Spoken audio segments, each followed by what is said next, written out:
Welcome to Penrose Learning, where we make understanding easy. In this video, I will show how to open BMW X2 Bonnet. Start by sitting in the driver's seat and locating the release under the lower left dash. Pull the lever firmly until you hear a click that signals the primary latch release. Walk to the front, place one hand behind the grille, and feel for the secondary safety catch. Release it by pushing or lifting as needed, then raise the bonnet smoothly and secure it with the prop rod.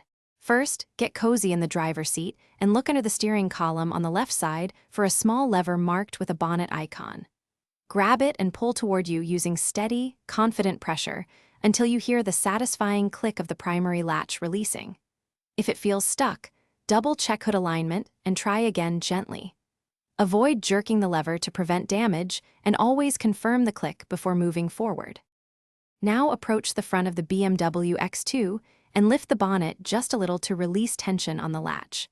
Slide your hand behind the grille and feel for a small lever or tab that acts as the secondary safety latch.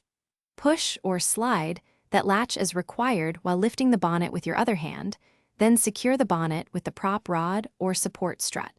Always ensure the hood is stable before working underneath. Thanks for watching. If this was helpful, leave a like and consider subscribing. See you next time.